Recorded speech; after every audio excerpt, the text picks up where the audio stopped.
ಮುಂಬೈನಲ್ಲಿರುವ C scouting ಕೇಂದ್ರವನ್ನು ಕರಾವಳಿಯ ಮಂಗಳೂರಿಗೆ ಸ್ಥಳಾಂತರಿಸಲು ಎಲ್ಲ ರೀತಿಯ ಕ್ರಮ ಕೈಗೊಳ್ಳಲಾಗುವುದು ಎಂದು ಕರ್ನಾಟಕದ ಭಾರತ್ ಸ್ಕೌಟ್ಸ್ ಗೈಡ್ಸ್ ರಾಜ್ಯ ಮುಖ್ಯ ಆಯುಕ್ತ ಪಿಜಿಆರ್ ಸಿಂಧ್ಯಾ ಹೇಳಿದ್ದಾರೆ.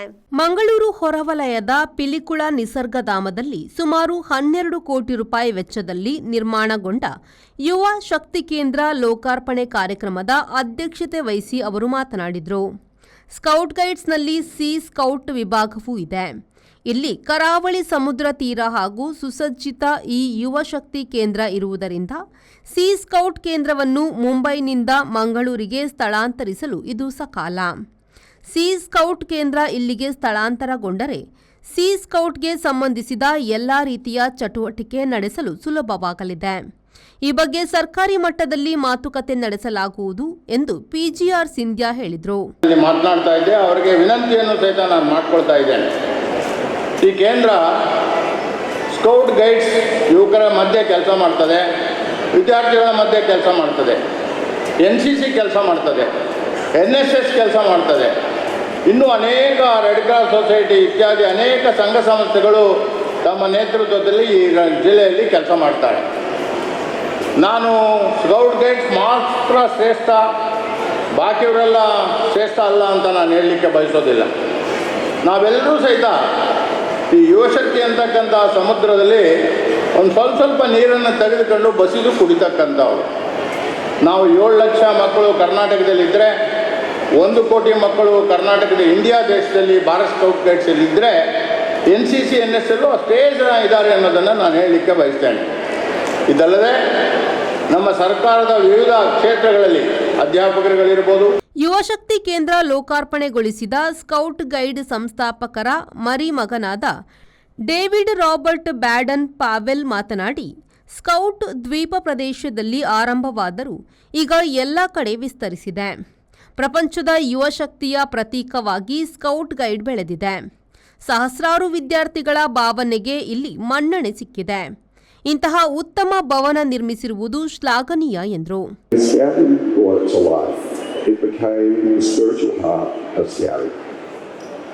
People speak of Ramsey with reverence. Everyone talks about the time they were there, because over the last 120-something years, it has become, through scouting, through activities, through the love and the passion that we all have for this movement, into something great. The same too with Gilwell.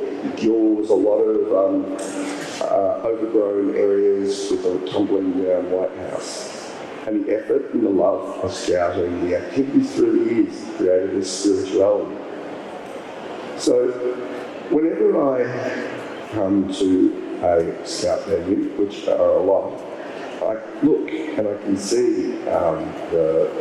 Moodbidri ಶಾಸಕ ಉಮಾನಾಥ್ ಕೋಟ್ಯಾನ್ ಮಾತನಾಡಿ, ನವ ಮೂಡುಬಿದ್ರೆಯ ರೂವಾರಿಯಾದ doctor Mohan ಆಳ್ವರ ಮುತುವರ್ಜಿಯಲ್ಲಿ ಇಲ್ಲಿ ವಿಶಾಲ ಸಭಾಂಗಣ ನಿರ್ಮಾಣವಾಗಿದೆ. ಮಿತದರದಲ್ಲಿ ಬೇರೆ ಬೇರೆ ಕಾರ್ಯಕ್ರಮಗಳಿಗೆ ಬಳಕೆಗೆ ಸಿಗುವಂತಾಗಲಿ ಎಂದರು.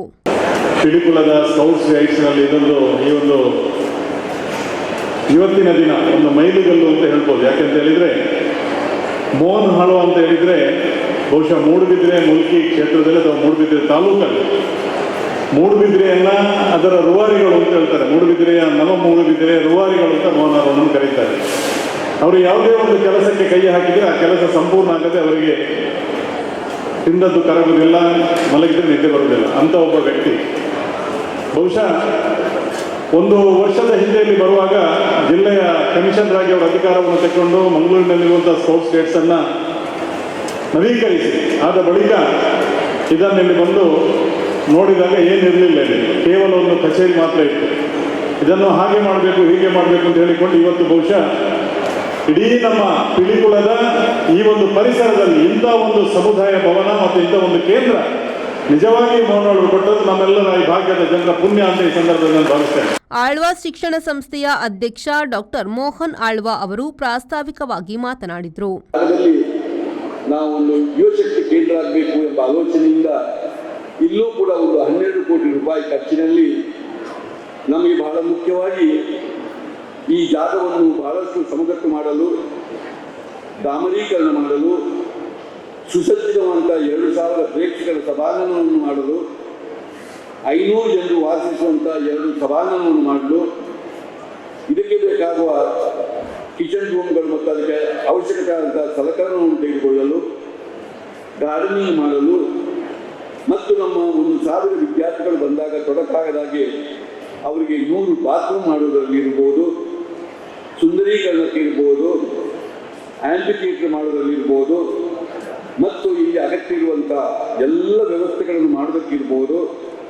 ಒಟ್ಟು ಈ ವೇಳೆ ವಿಧಾನ ಪರಿಷತ್ ಸದಸ್ಯ ಬೋಜೇಗೌಡ, ವಿಧಾನ ಪರಿಷತ್ನ ಸದಸ್ಯ ಮಂಜುನಾಥ್ ಭಂಡಾರಿ, ಮಾಜಿ ಸಚಿವ ಅಭಯ್ ಚಂದ್ರ ಜೈನ್, ಜಿಲ್ಲಾಧಿಕಾರಿ ಮುಲೈ ಮುಗಿಲನ್, ಮೂಡಾ ಅಧ್ಯಕ್ಷ ಸದಾಶಿವ ಉಳ್ಳಾಲ್, ಪರಿಸರ ಮತ್ತು ಮೌಲ್ಯಮಾಪನ ಸಮಿತಿ ಅಧ್ಯಕ್ಷ ಮಹೇಶ್, ಸ್ಕೌಟ್ ಗೈಡ್ನ ಪ್ರಮುಖರಾದ ಎಂಎ ಖಾಲಿದ್, ಸಂಗಪ್ಪ, ಮಧು ಮಾಧವ, ಎಂಆರ್ಪಿಎಲ್ನ ಸಂಪತ್ ರೈ, ಷಡಾಕ್ಷರಿ, ಗೋಪಾಲ ಮಡಿವಾಳ್, ರಾಜಲಕ್ಷ್ಮಿ, ಜಯಕರ ಶೆಟ್ಟಿ, ಪ್ರೊಫೆಸರ್ ಕೆವಿ ರಾವ್, ಉದ್ಯಮಿಗಳಾದ ಲಕ್ಷ್ಮೀಶ್ ಭಂಡಾರಿ, ಪುಷ್ಪರಾಜ್ ಜೈನ್, ಕಿಶೋರ್ ಆಳ್ವ, ಪ್ರದೀಪ್ ದುರ್ಗಾ, ರವೀಂದ್ರ ಆಳ್ವ ಮತ್ತಿತರರು ಉಪಸ್ಥಿತರಿದ್ದರು. ನಾಗೇಶ್ ಕಾವೂರು, ವಿ4 ನ್ಯೂಸ್, ಮಂಗಳೂರು.